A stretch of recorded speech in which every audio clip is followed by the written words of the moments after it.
महाराष्ट्र विधानसभा चुनाव से पहले कई ऐसी विधानसभा सीटें हैं जिस पर मुकाबला काफी दिलचस्प होने वाला है। आइए उन सीटों पर एक नजर डालते हैं जहां पर दिग्गजों का मुकाबला होने से कई विधानसभा क्षेत्र हॉट सीट बन गई है। नमस्ते, मेरा नाम ब्रिज द्विवेदी है। आप देख रहे हैं दैनिक जागरण। पहली सीट बारामती। पवार फैमिली के लिए बारामती सीट काफी अहम मायने रखती है। पिछले कई दशकों से बारामती लोकसभा सीट पर एनसीपी का कब्जा रहा है। इस क्षेत्र में शरद पवार, अजित पवार दोनों नेताओं के समर्थक मौजूद हैं। इस बार बारामती विधानसभा क्षेत्र से चाचा अजित पवार के खिलाफ भतीजे युगेंद्र पवार ने मोर्चा खोल दिया है। अजित पवार के खिलाफ एनसीबी शरद गुट की ओर से युगेंद्र पवार चुनाव लड़ेंगे। दूसरी सीट है माहिम सीट। वहां से पहली बार मनसे चीफ राज ठाकरे के अपने बेटे अमित को माहिम से चुनाव में उतारा है। इस सीट पर महाविकास अघाड़ी दल की ओर से महेश सावंत को उम्मीदवार बनाया गया है। इस विधानसभा सीट पर त्रिकोणीय मुकाबला होना था, लेकिन अब ऐसी जानकारी आई है कि महायुति गठबंधन इस सीट से अपना प्रत्याशी वापस ले सकती है। इस विधानसभा सीट पर एकनाथ शिंदे की शिवसेना ने भी मौजूदा विधायक सदा सनवरकर को टिकट दिया था। तीसरी सीट वर्ली। शिवसेना शिंदे गुट के राज्यसभा सांसद मिलिंद देवरा आगामी विधानसभा चुनाव मुंबई के वर्ली से लड़ेंगे। इस सीट पर उनका मुकाबला पूर्व मुख्यमंत्री उद्धव ठाकरे के बेटे और शिवसेना यूबीटी के उम्मीदवार आदित्य ठाकरे से होगा।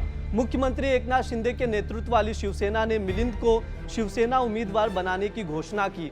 शिवसेना ने रविवार को 20 सीटों पर उम्मीदवारों की घोषणा की। कांग्रेस ने भी रविवार को उम्मीदवारों की एक और सूची जारी की। पूर्व कांग्रेस नेता मिलिंद इस साल लोकसभा चुनाव से पहले शिवसेना में शामिल हुए और बाद में राज्यसभा के लिए चुने गए। मिलिंद के मैदान में उतरने से वर्ली में इस बार रोचक मुकाबला हो सकता है। अगली सीट है अनुशक्ति नगर सीट। एक्ट्रेस स्वरा भास्कर के पति फहाद अहमद एनसीपी शरद गुट में शामिल हो चुके हैं। उन्होंने एनसीपी शरद गुट की ओर से सना मलिक के खिलाफ अनुशक्ति नगर टिकट पर मैदान में उतारा है। टिकट मिलने पर फहाद ने कहा कि राकंपा यानी शरद पवार के प्रमुख शरद पवार भी समाजवादी पार्टी नेता हैं। मैं उनका आभारी हूं। उन्होंने समाजवादी पार्टी के मुखिया अखिलेश यादव से कहा कि वे मुझे राकंपा का उम्मीदवार बनाना चाहते हैं। अगली सीट है नंदुरबार सीट। हर विधानसभा चुनाव में महाराष्ट्र के नंदुरबार सीट पर भी नजरें रहती हैं। दरअसल राज्य के दिग्गज नेताओं में शामिल विजय कुमार गवित भी इसी सीट से चुनाव लड़ते हैं। पिछले 30 साल से वे इस सीट पर विजयी रहे हैं। इस सीट पर विजय कुमार गवित ने पहली बार साल 1995 में निर्दलीय नेता के रूप में चुनाव लड़ा था और जीत दर्ज की थी।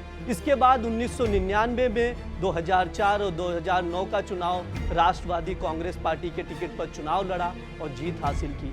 फिर 2014-2019 में उन्होंने बीजेपी के टिकट पर चुनाव लड़ा और जीत हासिल की। इसके अलावा भी कुछ सीटें हैं जिन पर हम सबकी नजर होंगी। शिवसेना ने भाजपा के लोकसभा सदस्य नारायण राणे के बेटे नीलेश राणे को कुडाल निर्वाचन क्षेत्र में मैदान में उतारा है। उनके छोटे भाई और मौजूदा विधायक नितेश को भाजपा ने सिंधुदुर्ग जिले के कलवड़ी में फिर टिकट दिया है। शिवसेना ने विधानसभा परिषद सदस्य और पूर्व सांसद भावना गवली को वाशिम जिले के सिरोड से टिकट दिया है। पूर्व लोकसभा सदस्य संजय निरुपम मुंबई की डिंडोशी सीट से शिवसेना उम्मीदवार होंगे। मुंबई के अंधेरी पश्चिम निर्वाचन क्षेत्र से सचिन सावंत की जगह पूर्व विधायक अशोक जाधव को कांग्रेस ने उम्मीदवार बनाया है। आज के लिए इतना ही। देखते रहिए दैनिक जागरण। शुक्रिया।